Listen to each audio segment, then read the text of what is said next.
Time is a national effort to gain perspective of homelessness through community-generated surveys. It's a snapshot of the individuals and families experiencing homelessness on the night of January 26th in the Metro Denver region and at different points within the last 10 days of January in other communities. It's one of the most frequently referenced data points in national conversations of homelessness. Point in time is not an exact count. It doesn't identify who's eligible for HUD's assistance programs, it's not a statement on the success of a community's efforts, and it's not a replacement for other data reports. Point in time is a piece of the puzzle. We do point in time to educate and raise awareness, to identify trends and service needs, and to funnel resources. HUD requires that people responding to the point in time survey fall into these two categories, sheltered and unsheltered. Only people falling into these categories have data that is eligible to be submitted to HUD. If you're uncertain about what constitutes homelessness, review these definitions or talk more with your site coordinator about who is eligible to survey. When interviewing people, be kind and conversational. Introduce yourself, ask simple questions, ask them to take a housing survey, remind them that any responses to the questions are optional.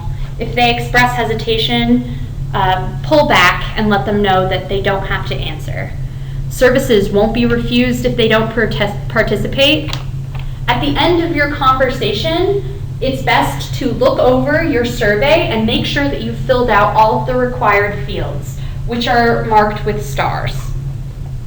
Don't hand the survey to the person who you're interviewing. Fill it out as you're discussing with them. Don't push people who don't want to talk. Don't push people who don't want to answer something. And don't point people out or draw unnecessary attention to them. We ask for personal information to deduplicate the data. In other words, to prevent surveys from the same person being submitted to the data set multiple times. If someone is uncomfortable giving you their personal information, assure them that they do not have to. Questions 3 and 4, which you'll see in a moment, are community questions not required by HUD that are used to track where people go and what services they access. Service providers use this information to gain a sense of volumes of people and how to serve them. HUD also asks for demographic information on subpopulations. Now we are looking at the header of the survey. It's important to fill out the agency, program, survey location, and county that the survey took place in. These fields might be pre-filled when you reach your site, but if they're not, clarify with your site coordinator what needs to be in those fields and write it on all of the surveys that you are going to conduct. Without information about the agency, program, survey location, and county, we are not going to be able to identify where the survey came from. These are the first of the survey questions. Off the bat, ask if they have already done the point in time survey that week, and then where they spent the night on Monday, January 26th. Only the following options are HUD-defined homelessness responses.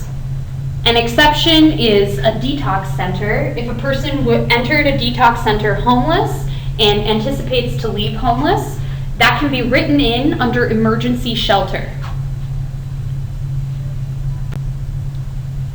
Here we see the community generated questions discussed earlier. What county and city did you spend Monday, January 26th in? And where was the last place that you lived for 90 days or more? The following questions are all required by Housing and Urban Development, and they cover how long someone has been homeless, how many times they've been homeless in the last 3 years, and the beginning question to clarify what the family composition of this person is. This question, question 8, references the grid that you will see on page 1 of the survey. This grid is to capture information about additional members in the household. Only one survey is to be completed per household. If a household has 5 members in it, there is still only one survey.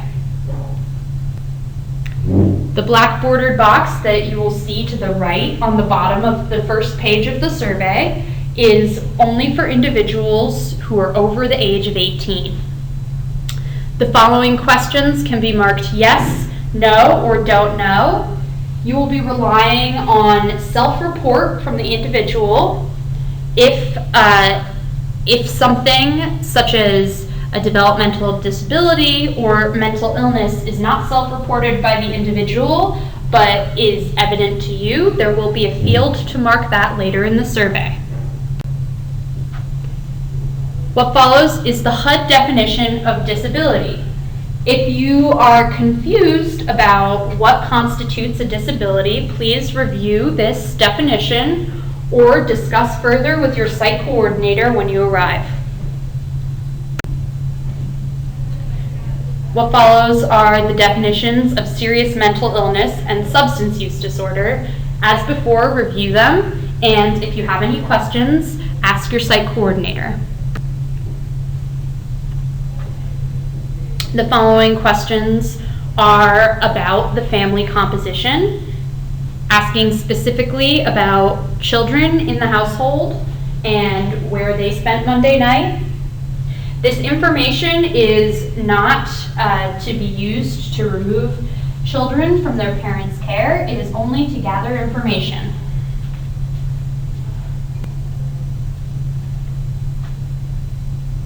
Question 11 covers the reasons behind someone's homelessness.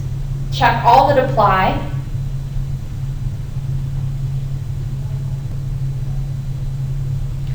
Again, an interview is always preferable, a conversation, aiming to make the person comfortable with sharing their story.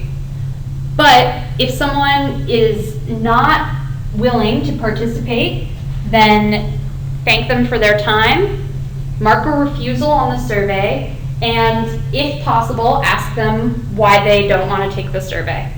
This will help us with outreach next year, and hopefully we can address any concerns that community members had. If you are doing an observation survey, please do not stand in front of someone with your clipboard writing things down. This would make them uncomfortable.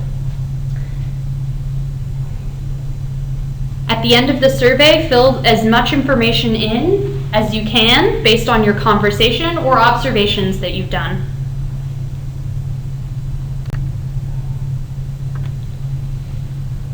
Again, the individual data is not used. It is aggregated. Surveys are destroyed once the data is entered into the system. They're kept in a secure location. At your site, you should sign a confidentiality agreement. If one is not available at your site, you can print one out at MDHI.org, sign it, and submit it.